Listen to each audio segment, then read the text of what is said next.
First off, welcome and thanks for coming. AWS Community Day here. Hope you guys enjoyed the keynotes that were going on earlier today. We're here to present on security and compliance best practices. Got myself, got John here, got Jerry here. You want to kick it off here and away we go? Yep. Right here we got, this is going to be the breakout. This is the way we want to operate this right here.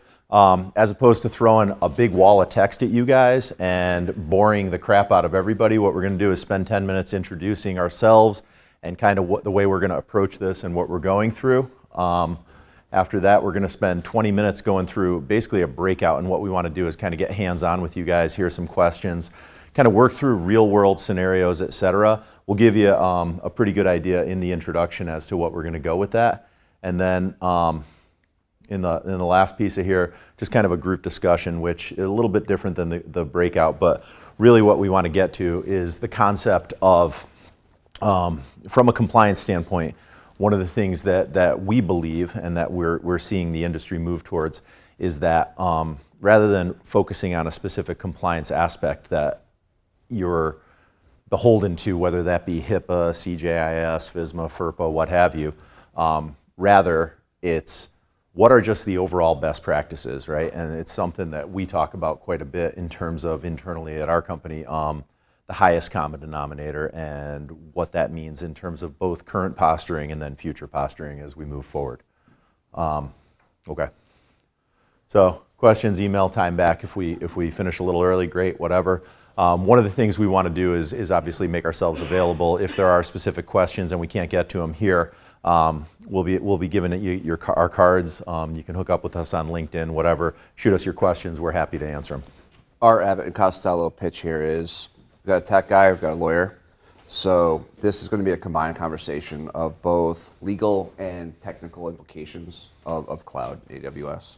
So our goal today is not to speak to you from either perspective, but from a combined perspective. Right. We're not going to present to you in a pro forma kind of like we'll set wall of text. Be conversational, and I'm your kinder, gentler lawyer in the space, I guess you could say. So hopefully, yes. Hopefully, can kind of make this content a little bit more understandable and reachable without throwing out acronyms at you left and right and jargon that is nonsensical to this group. Cool. All right. So real quick introductions. Okay, I'm Will Malz. I am the founder and the CEO of OC4. We're based out of Hartford, Connecticut. I hold 8 out of the 9 Amazon certifications. I've been doing Amazon and nothing but Amazon for about 9 years. I started the company 10 years ago. Initial goal was to be cloud agnostic. Very quickly realized the 600-pound gorilla in the room was Amazon, and we decided to focus exclusively on Amazon because they're the biggest and the best. And being quite honest, the whole hybrid cloud concept from where we come from, I would much rather be extremely deep in one area of expertise than be broad. Jack of all trades, master of none is the way we come at it. Prior to starting OC4, I was an email directory and communications subject matter expert and consultant for Netscape, which became iPlanet, which became Sun, which is now owned by Oracle. Did some very, very large implementations, including pretty much every major North American ISP, so Comcast, Adelphia, America Online.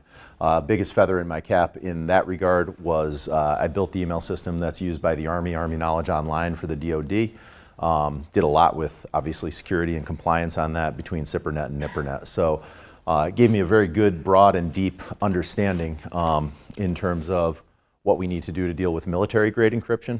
And we've taken that and kind of moved it forward with the cloud compliance piece. So that's who I am. I'm John Levonick. I'm a partner with OC4. I've got dual lives. I sit in a large national law firm as well. I specialize in technology and consumer financial services regulatory compliance. Much of my career has been spent translating governance and infrastructure requirements for Wall Street investment banks, technology vendors.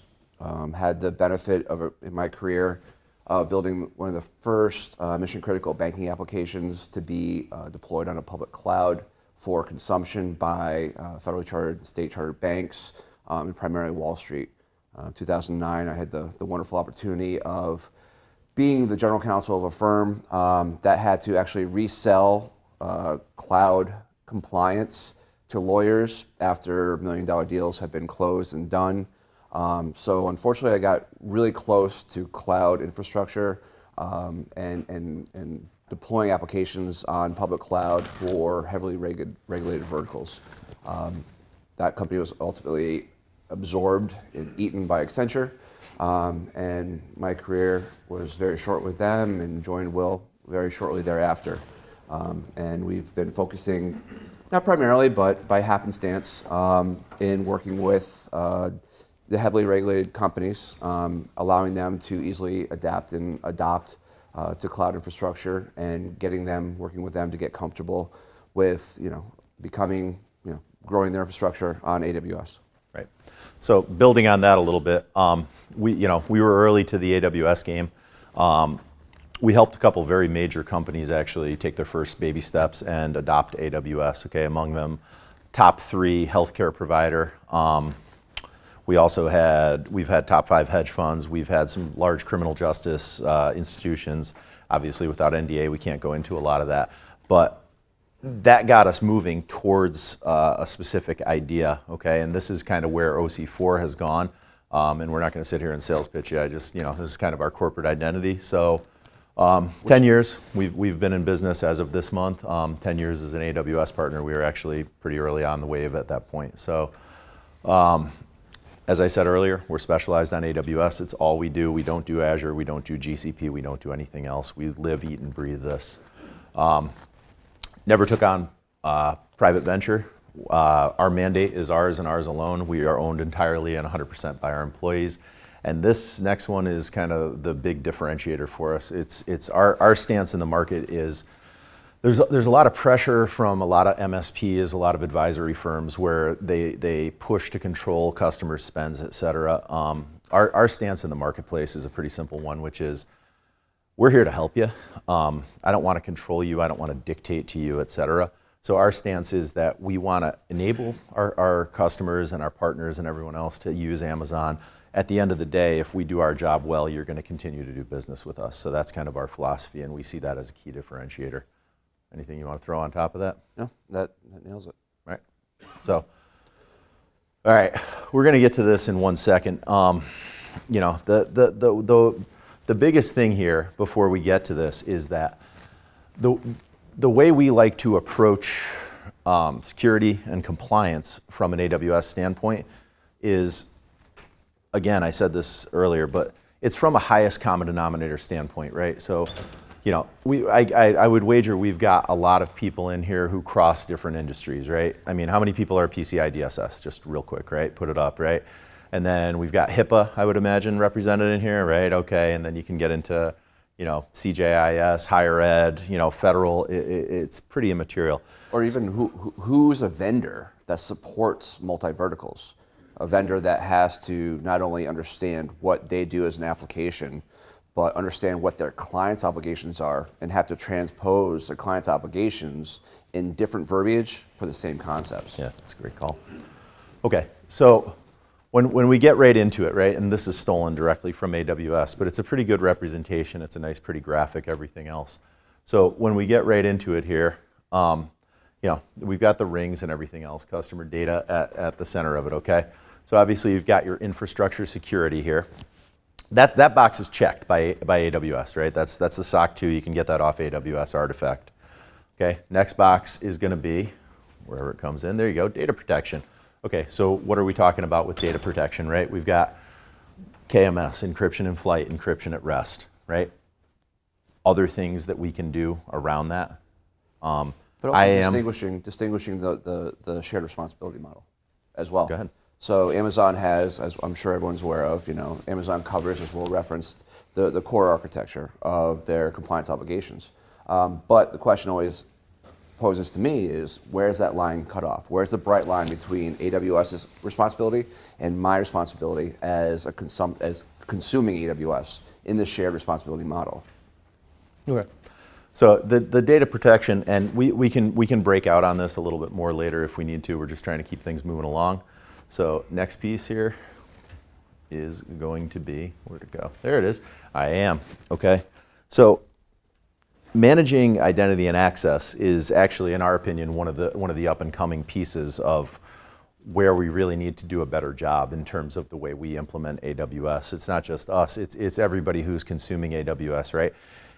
If you go in and you really take a good, hard, honest look at your IAM, especially in your roles and whatnot, right? What ends up happening a lot of the time is we go in there and we say, let's just get this working. And we grant, S3 star to something, or we grant, EC2 star, right? What have you. So limiting and minimizing to the principle of least privilege is going to be a key part going forward. There's some really great tooling in here that we're going to talk about in a moment that has been developed in the open source community. It's out there on GitHub. You can piece it together and you can turn that into actionable items. You can audit your CloudWatch log, or your CloudTrail log, sorry, and you can take a look at what's been done with your roles, what has been used in terms of the roles you've granted, and what permissions you can minimize there, okay? But that principle of least privilege is actually extremely core to avoiding compromise deeper into those rings. All right, there we go. So detective control, this is where we start getting into, how do we take the data? Guard duty, there's different pieces. How do we do notifications? How do we do escalations? How do we deal with the different things, right? AWS config obviously plays into this piece as well. We'll get a little more into that in a moment. Go ahead, Jerry. All right, incident response, innermost ring, okay? A lot of us get notifications that something's going on, right? I'm sure some people in here, you guys are using, let's say, Alert Logic, right? Anybody using that besides us? Yeah, no one? Okay. So you get a notification from Alert Logic. It says, oh, there's anomalous behavior on this account, SSH or Windows login or what have you. What do you do with that? How do you deal with that? How do you make that actionable? How do you make sure you log that? How does that become relevant in the event of an audit?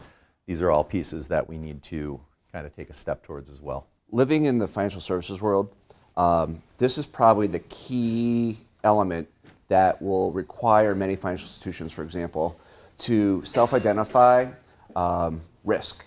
And unfortunately, a lot of regulatory authorities don't have the visibility into an organization to say we know when or at what point or where a breach occurred. When you're a state-licensed insurance company, state-licensed financial institution, you have an affirmative obligation as a state-licensed entity to identify breaches. And what that unfortunately sets into motion is a whole waterfall of obligations of multi-state. So for example, if you're a non-bank lender, mortgage lending, in you're licensed in 48 states, you have a data breach with consumer data in the state of Massachusetts. You identify that data breach, legally you are obligated to notify states of Washington, the District of Columbia, state of Georgia, South Carolina. And what that does is a self-reporting obligation, but you effectively have to let them know we suffered a data breach. We have triggered our data notification of our clients, notify them that they have the obligation or they have the right to receive credit monitoring. But states create this waterfall of trouble that a financial institution is really not incentivized to outwardly say we had a breach. So the challenge is that from a legal and regulatory perspective, do we identify, under what circumstances do we identify, and are we going to suffer headline risk? Not only legal repercussions, but are we going to be on the cover of the Wall Street Journal in an Equifax manner? No one's from Equifax, are they? Okay, cool. Hopefully not. All right, kicking along. Okay, so AWS does a great job, and they give us some really wonderful tooling. They have the AWS Quick Starts out there. Anybody out here using those already? Right? There's CloudFormation templates that are available from Amazon, and they check these boxes here, okay? CIS, CIS security, HIPAA, NIST, NIST high impact, PCI DSS, UK official, okay? UK official, not all that critical unless you happen to be doing business over there. But if you use these as a basis right here, okay, you're checking the box on about 90-95% of things that are out there, okay? And what these do is they weave together a whole series of AWS services, okay? So this is the baseline of what we really want to talk about today. and the baseline of how we've been approaching things, okay? And what this does is, again, it gives us the ability across financial services, healthcare, criminal justice, higher education, et cetera, to come at the problem with a unified approach. So if you look at, the deltas between PCI DSS, let's say NIST, and let's say CIS, okay? Really what you're dealing with is very similar things, okay? We've got encryption in flight, encryption at rest, okay? We've got, your CloudTrail logs. We've got your VPC flow logs, okay? And what we've got is AWS config tied into there with a certain amount of Lambda, some notifications, et cetera. And so if we go to the next slide here, Jerry, real quick. Quickly. Can I highlight? Give it 1 second. There's only 3 affirmative regulatory obligations within this 7 points here. I took a little heat from my overly verbose description of this session, but it's important to highlight. HIPAA, PCI DSS, and CJS are the only 2 true legal obligations that you have to meet here. The rest are standards or best practices. Right. The U.S., unfortunately, is behind from a national standard, federal standard, behind the EU, obviously, and what's going on with GDPR, from imposing a federal standard. So the challenge that we have as an industry is that with these 3, GLBA is missing from here, Gramm-Leach-Bliley Act, but we are subject to what's going to be a growing state regulatory environment, which means that California has just popped up with data protection obligations. States are going to follow that model. We as organizations are now going to be held to a regulatory scrutiny on a multi-state basis that have elements of novelty to them because every state has to be different. Every state has to be smarter than the other state. New York DFS popped up, California popped up. Watch the rest of the states. Until the federal government steps up and says, we have a GDPR or commensurate federal regulation, we're going to have to adhere to multi-state regulatory authorities, which is going to make, from a legal perspective, your world's a living hell. Excuse my French. Effectively, that meaning is that you can have a project, you're launching an application, you're designing infrastructure, your client's in a heavily regulated vertical. What does that mean to you? Well, it depends on, I think someone over here said that they're subject to their client's obligations as a vendor, or they're state regulated themselves. You're going to have to deal with your legal risk audit compliance team up your backside to ensure everything that you're doing adheres to multi-state obligations. Many of the U.S. financial markets, mortgage lending, credit card, auto to the lesser extent, have to deal with this multi-state jurisdictional obligation. Cloud is going to unfortunately be hindered as a result of this. So I just wanted to point out. It's a great point. It's a great point. And we're nearing where we want to put you guys together and kind of have you guys talk about what you're doing and how you're using it, and then kind of let's throw things at the wall and see what sticks. But this is basically one of the pieces on the quick starts that basically shows you the way that we're going to deal with certain aspects. This is built by a CloudFormation template that's provided by AWS.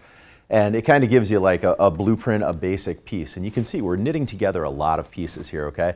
And the biggest piece of this, okay, it's not a matter of how do we use AWS, okay? That I think people who are coming here, who are actively engaged with using AWS, who are, various levels of expertise with it, we all understand what most of these services are. And I don't need to sit here and tell you what SNS does or what a Lambda is or what this and that. The problem with the entire piece of this, and this is where we're trying to fill a gap, but also it's really interesting from a community standpoint to learn how people are using it and to help try to solve these problems, is how do we take this data and interpret it in a meaningful way and in an actionable way? And this is really the challenge for us as IT professionals, as users of AWS, and honestly as relatively early adapters. I always say in our company that we're really at the point of crossing the chasm with cloud adoption. But how we go about doing this piece of it and becoming actionable in terms of we give out meaningful data, we give out actionable items, we produce reports that are able to be provided to an auditor and to prove that yes, we've been doing our due diligence. Yes, we are sitting out there and monitoring things actively that make your life easier in the event that you are audited. Okay, anything you want to throw on top of that? How do you transpose these commercial terms to traditional notions of what they actually mean?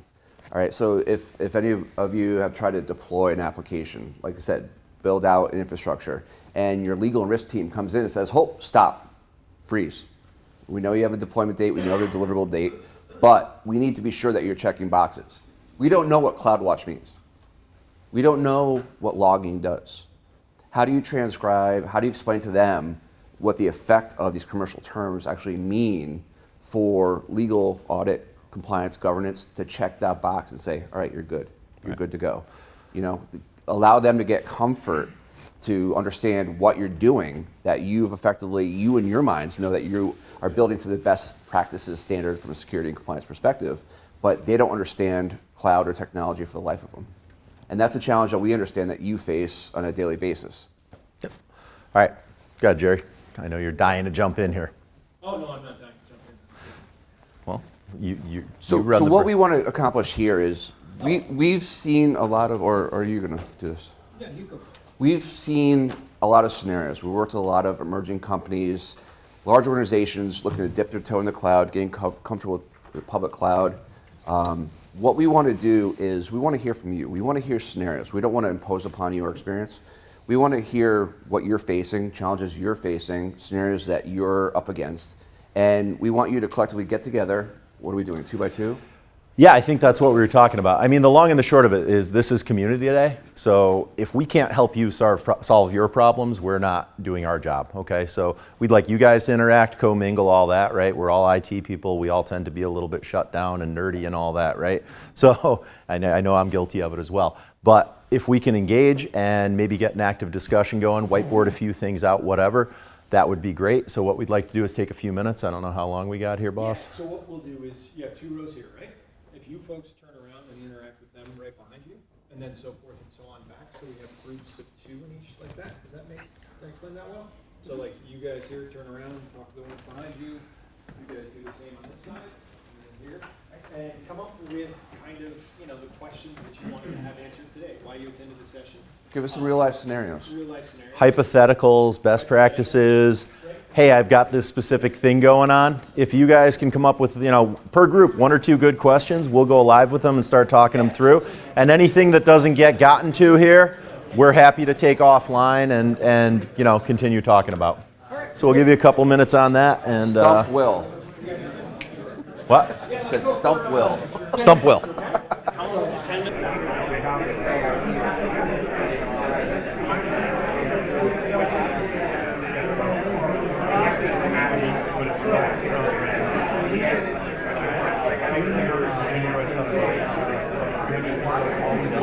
Away we go. We'll talk after. Grab me afterwards. This is a good conversation.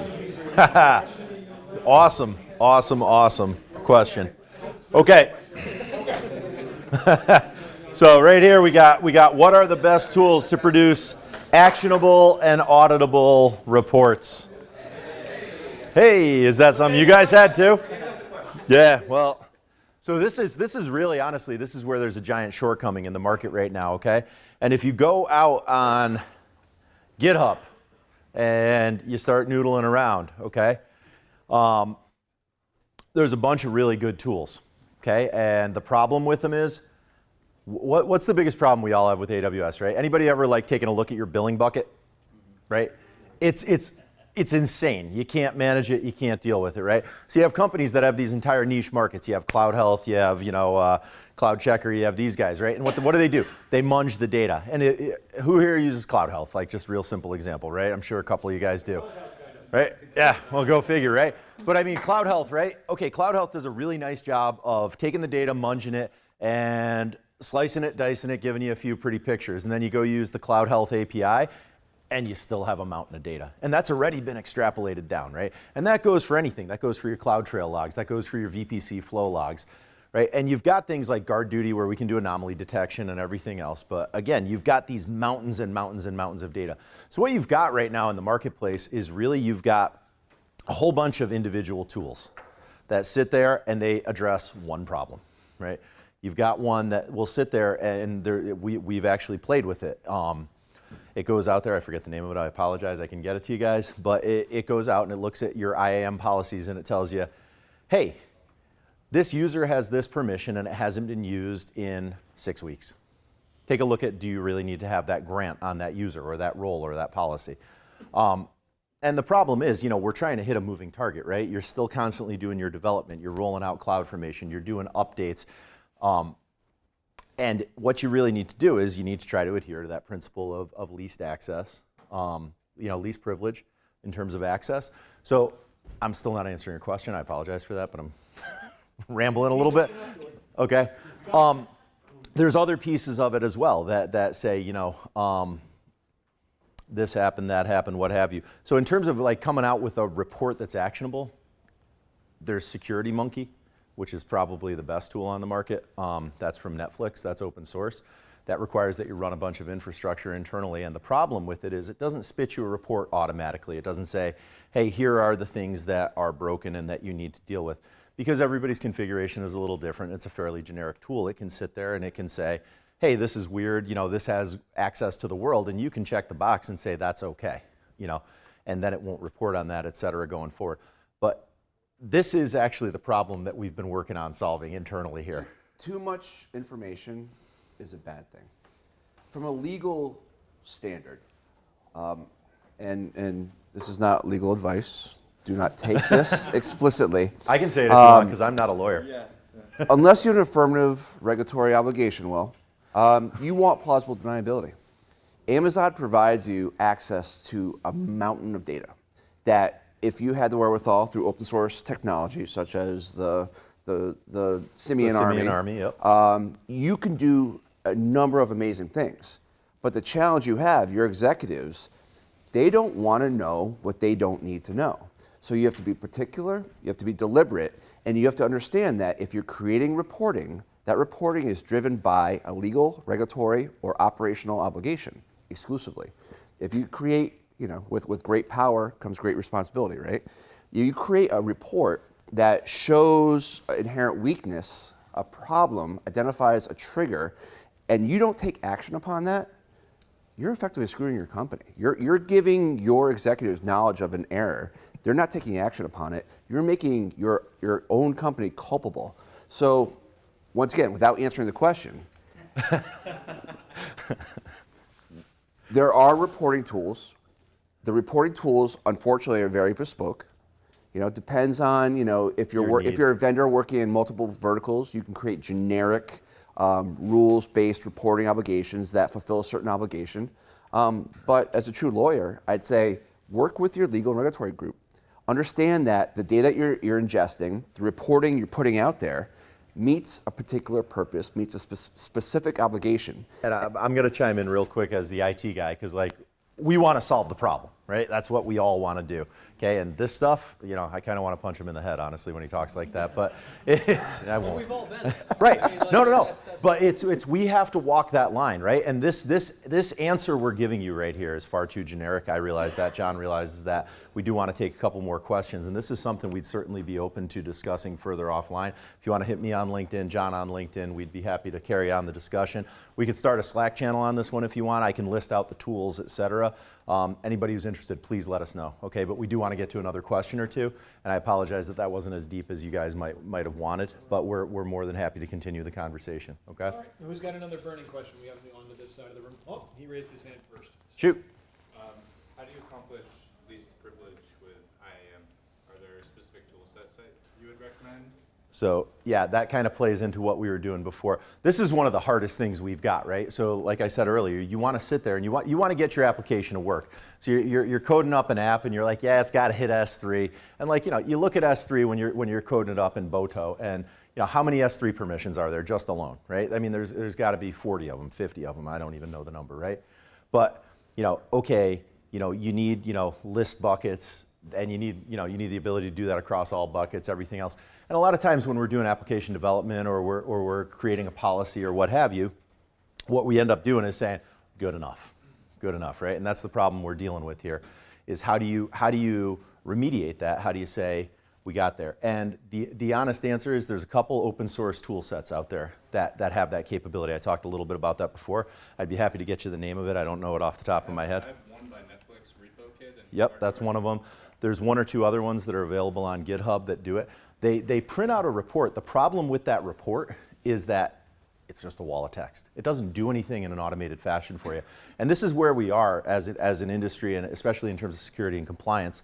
This is something actually, I was in a session a couple weeks ago with Amazon about developing new questions for the security exam, and it's an interesting thing where we know we need to go there, and the tooling's not quite there yet. I can tell you can expect some decent announcements around some of this stuff at reInvent. I can't go into detail about it, but I can tell you that there's a lot of things coming down the pipe on this as well. So be aware, keep your eyes out, et cetera. From an HR perspective, it's a freaking nightmare. Roles evolve, responsibilities evolve. Their professional development evolves.